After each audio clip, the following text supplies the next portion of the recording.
এই মুহূর্তে আমি আছি যেই জায়গাটাতে, সেই জায়গাটি হলো হাওড়ার একটি প্রত্যন্ত গ্রাম, যেটা হচ্ছে ভাটোরা দ্বীপাঞ্চল, যেটা উলুবেড়িয়ার মধ্যে অবস্থিত। এটি একটি আইল্যান্ড। এই আইল্যান্ডের মধ্যে কিন্তু বহু মানুষ কিন্তু বসবাস করেন এবং এইখানের একটি মুখার্জি বাড়ি আছে শিবতলা বাজারের ঠিক পাশেই।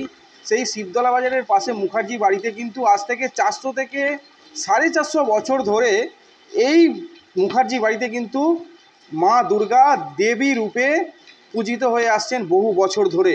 আজকের এই পুজো, যে পুজো, সেই পুজো কিন্তু একদম এই মুখার্জি বাড়ির একদম ছোট থেকে বড়, তারপরে আরও যারা বয়স্ক আছেন তারা কিন্তু প্রত্যেকে এই সময়টা একসঙ্গে মিলিত হয়ে এই পুজোতে কিন্তু অংশগ্রহণ করেন এবং ভোগ খাওয়া থেকে শুরু করে মায়ের যে পুজো, আরতি, সন্ধ্যা আরতি, সবটাতেই কিন্তু তারা একসঙ্গে কিন্তু নিখুঁতভাবে কিন্তু এই পুজোর মধ্যে কিন্তু একটা আড়ম্বরের সঙ্গে তারা কিন্তু এইটা পালন করে থাকেন। পাশাপাশি একটা জিনিস জানিয়ে রাখবো, এই যে ভাটোরা দ্বীপ অঞ্চল, এই ভাটোরা দ্বীপ অঞ্চলে কিন্তু প্রতি বছরই কিন্তু এই বর্ষার সময় কিন্তু বন্যা হয়েই থাকে এবং এই বন্যার জন্য অনেক সময় পুজো হয়তো ছোট করেও হয়, আবার বড় করেও হয়।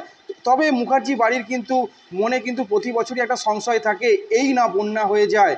পাশাপাশি একটা জিনিস জানিয়ে রাখবো, এই যে মুখার্জি বাড়ির পুজো, এই মুখার্জি বাড়ির পুজোতে কিন্তু এখনও পর্যন্ত বলি প্রথা কিন্তু রয়েই গেছে, যেখানে পাঁঠা বলি থেকে আরম্ভ করে আখ বলি, চাল কুমড়ো বলি, ফল বলি, প্রত্যেকটাই কিন্তু আড়ম্বরের সাথে কিন্তু মায়ের নিষ্ঠা ভরে কিন্তু পুজোটা হয়। আমি আমার জন্ম থেকে দেখে আসছি এই জিনিসই আছে। এবং আগের যে মিস্ত্রি ছিল উনি আরও ভালো করতেন, তো উনি তো গত হয়ে গেছেন। এখন যিনি করছেন উনি চেষ্টা করছেন এটাকে ঠিক রকম রাখার জন্যে। আগে উনি আঁকতেন মানে রং তুলি দিয়ে, এখন তো ওসব নেই, এখন তো পেপার হয়ে গেছে, পেপার সাঁটিয়ে দিচ্ছে, হয়ে গেল, বাস ঝামেলা মিটে গেল। হ্যাঁ, খুব আনন্দে, ভীষণ আনন্দে কাটাই। বাইরে বাইরে সবাই প্রায় বাইরেই আছে। এবার পুজোর সময় সবাই আসার চেষ্টা করে, আসেও তাই। এবার আমাদের এখানে যোগাযোগ ব্যবস্থার একটু উন্নতি হলে হয়তো আসবে সকলেই, কিন্তু এই মুহূর্তে তো সেরকম কোনো কিছু নেই।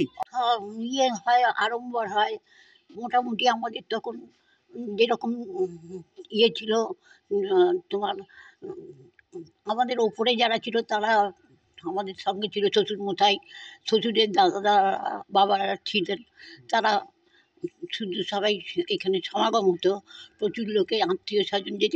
এখানে তখন একটাই পুজো, আমরা দেখতাম তখন এখানে একটাই পুজো দেখেছি, খুব সুন্দর, খুব আড়ম্বর। পাঁঠা বলি হয়। পাশাপাশি জিনিস জানিয়ে রাখবো, এই যে মুখার্জি বাড়ির যারা পূর্বপুরুষ এবং তাদের ছেলে মেয়ে, তারা কিন্তু সবাই কিন্তু এখানে থাকেন না, থাকে অনেকে হয়তো কলকাতায় থাকেন বা অনেকে দেশ বিদেশ বিভুঁয়ে কিন্তু আছেন। তবে এই একটা দিন, পুজোর এই 4-5টা দিন তারা কিন্তু আসেন এবং এই মুখার্জি বাড়িতে এসে তারা কিন্তু এই পুজোটাকে উপভোগ করেন।